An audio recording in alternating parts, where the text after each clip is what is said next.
Hey, Mama, and welcome back to For Moms, a safe space. I'm your host, Simone, and I'm so glad you're here. If you're new, welcome to the community where you don't have to have it all figured out. It's just a place where you're seen, you're heard, and supported. We get honest about real emotions and changes and growing pains that come with motherhood. So if you've been listening, you know we've been diving deep into things nobody prepares you for as a mom. Last episode, we talked about mom guilt. It creeps in. It shapes our decisions. But we talked about ways we can start to break free from those unrealistic expectations that we put on ourselves. And today, we're going to switch gears a little bit. And we're going to talk about something that's not always easy, but it's a pretty important topic. And that's dating as a single mom. Because yes, love is for you. You can learn to love again. And no, you're not wrong for wanting connection and wanting companionship. Because we're all human, right? And that's what we were made for connecting and companionship. But let's be honest, it's not as simple as swiping right and setting up a date.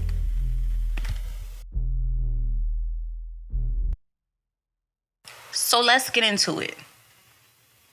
Let's talk about it. Dating as a single mom isn't just dating. It's a full emotional experience. It's wondering if you even have the energy to meet someone new.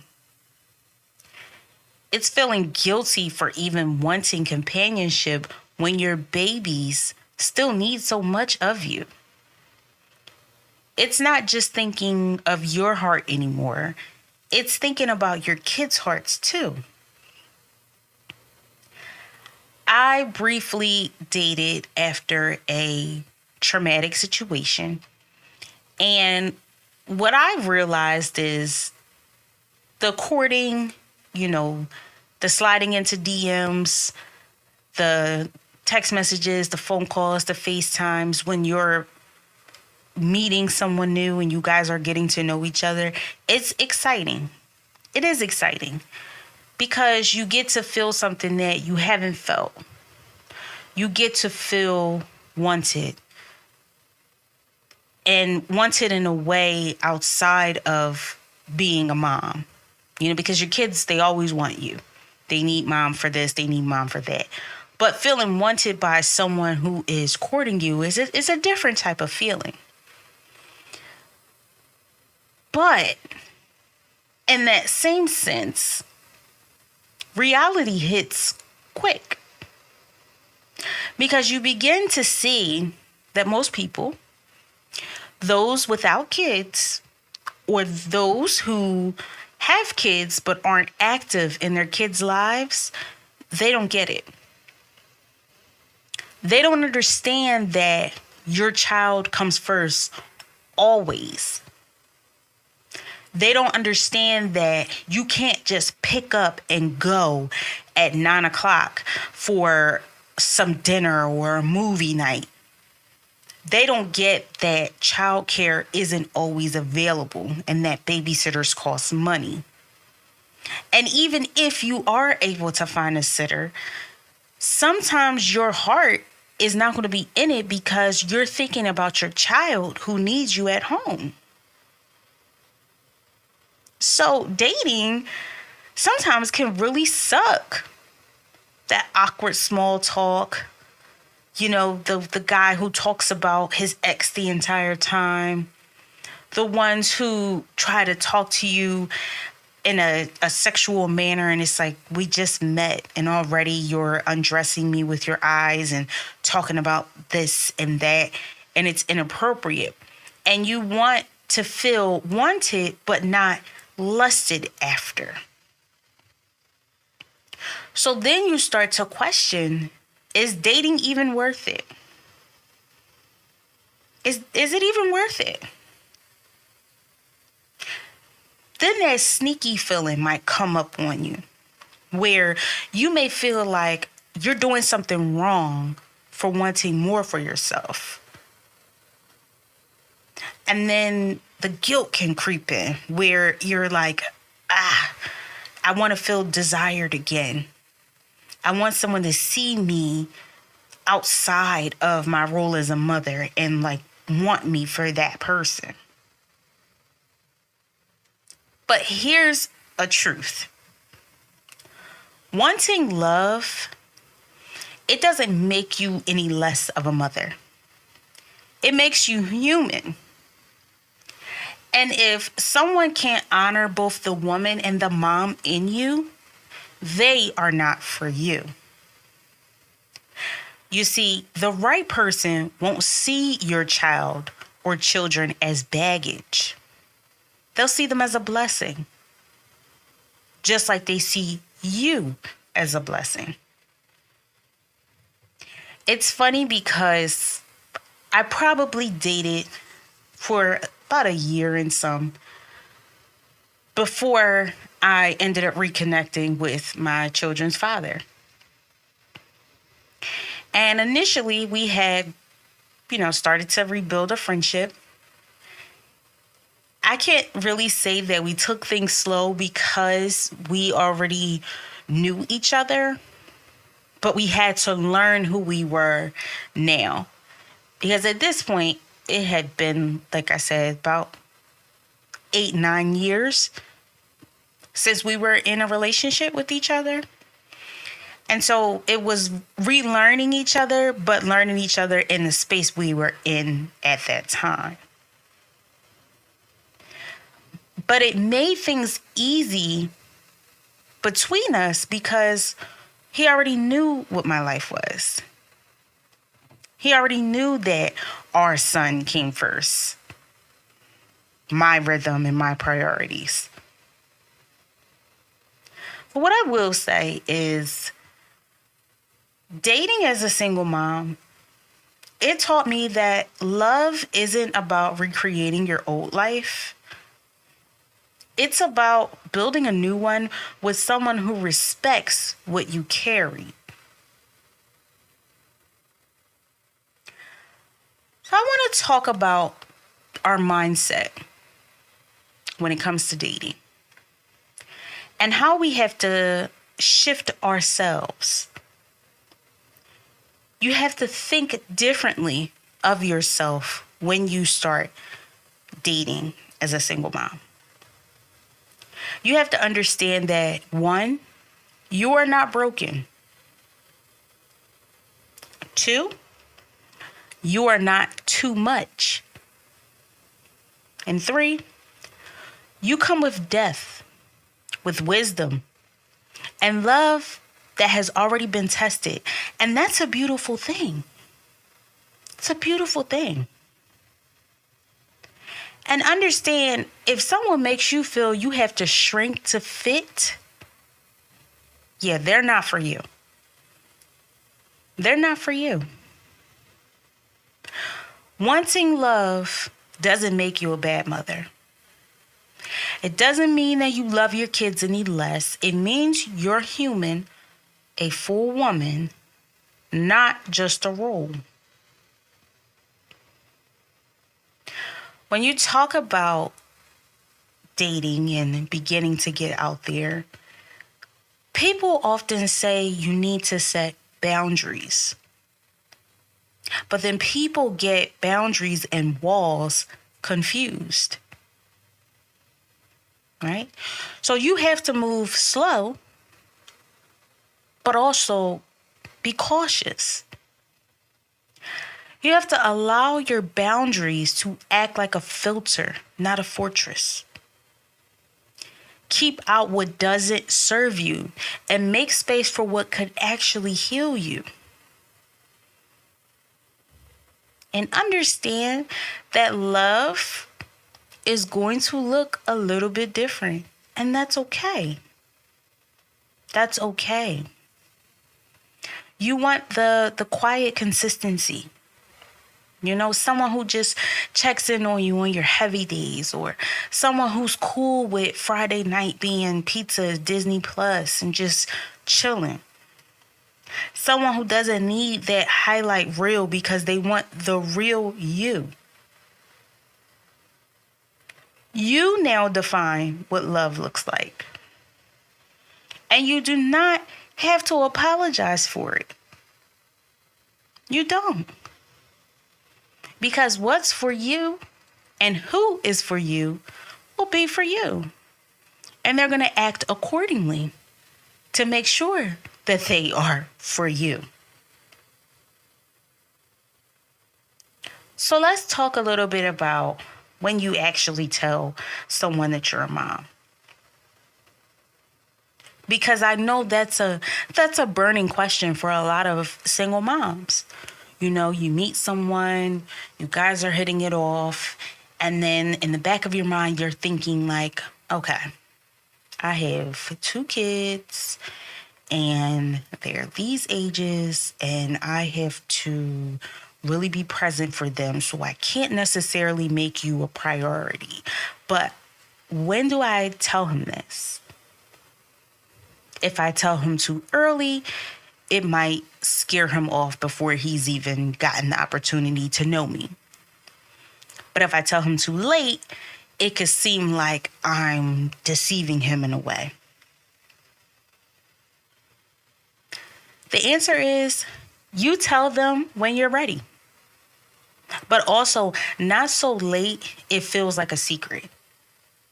Like you wouldn't date someone for a year and then one year anniversary, you're like, oh, by the way, I have 2 kids. That's gonna be like, what? What do you mean you have 2 kids? What do you mean? What about on dating apps? When do you tell people on dating apps? Say it early, naturally. And understand it's not baggage, it's your life. It's your life.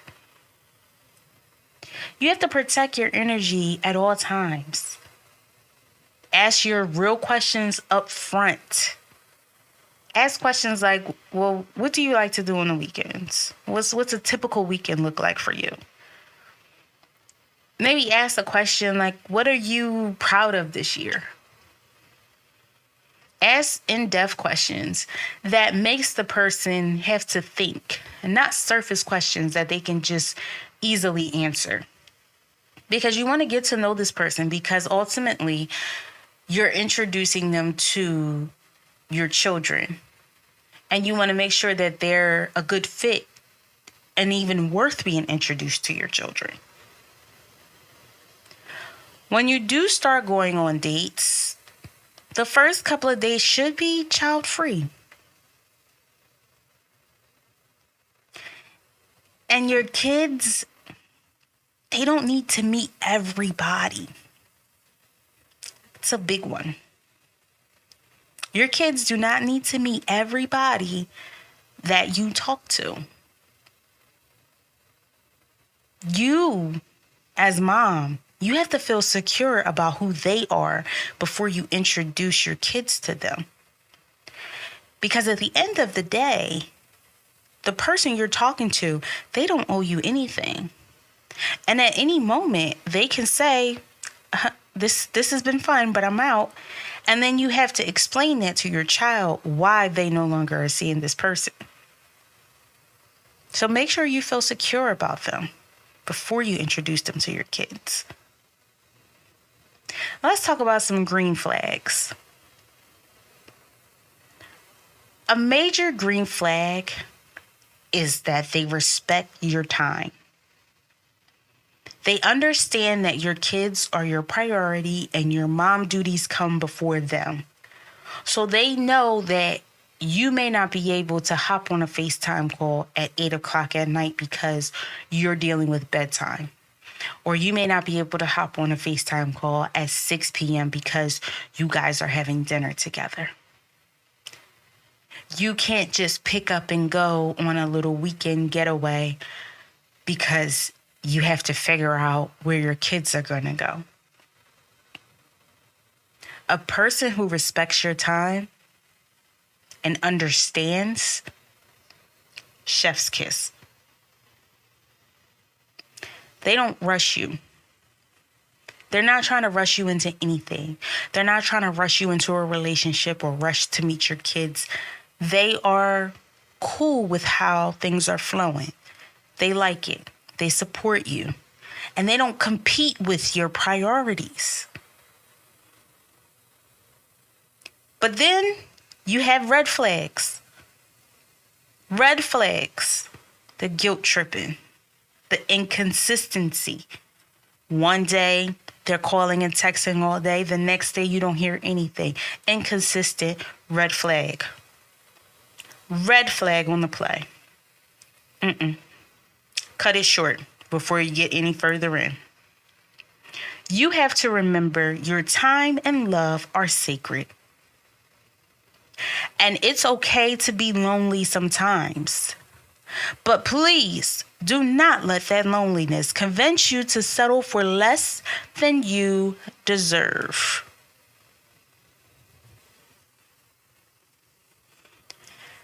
If you're still wondering, is love still for me? Let me tell you. Yes. Yes, it is. It might come slower. It might come differently. But it's still yours. It's still yours. And you don't have to explain your story to the right person. You just get to be. You get to be. And that's what it was for me when I reconnected with my children's father. I didn't have to go through the motions of, oh, I can't do this and I can't do that because, I have a child, because that child was a child that him and I shared. So if we were hanging out, our child came with us, and it made things easy on us reconnecting and rebuilding and getting back together. But when I dated other people, I didn't have that. And I had a hard time finding time to actually go on dates because I did not have the support system that I needed to do those things. And it made it difficult to actually take the time out to go on dates and get to know people because I always had my child. And that could be something that you're struggling with now, the lack of support. You don't have someone that's willing to care for your child while you go out for an hour or two. So that can make dating and getting back out there hard. But again, it may come slower and it might come differently. And that's okay. So maybe you have to wait until your child's a little bit older where they can kind of look out for themselves. That's okay. There's no time limit. There's no time limit on finding love. And don't let anyone make you feel like it is. Don't let people pressure you. Oh, when are you going to get married? When are you going to have another kid? You do it on your time. Your time. If today's conversation stirs something in you, I have a few questions that I want you to sit with. Number one, how do I want someone to show up for me and my child? Take the time to think about that.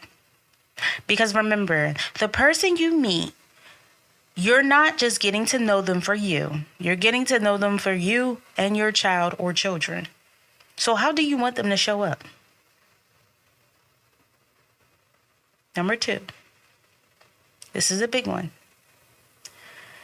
Am I willing to be patient for a love that matches my growth and not just my loneliness? Sit on that one and really think about it. You cannot allow your loneliness to outweigh what you deserve in love. And finally, am I ready to open my heart again? Or do I need more healing first? Oftentimes, we end relationships, and because we are lonely, we rush into a new relationship without fully healing from that previous one. And what happens in that instance? We bring on the trauma from the previous relationship into the new one. And then that causes conflict. So while you may have a feeling of loneliness, do you need to heal? Dating as a single mom, it isn't about being saved. It's about being seen fully and still being chosen. So thank you for spending some time with me today. If today's episode made you feel seen or a little less alone, would you share it with another mama? You never know who might need to hear this. And if you're feeling brave, DM me your dating story. I'd love to hear how you're navigating this season. What's working for you? What's not working for you? What are some things you've experienced? What are some things you would like to experience? Until next time, remember, you are worthy of love. You are allowed to take up space. And your story is still being written with hope, with strength, and with grace. So take care of yourself.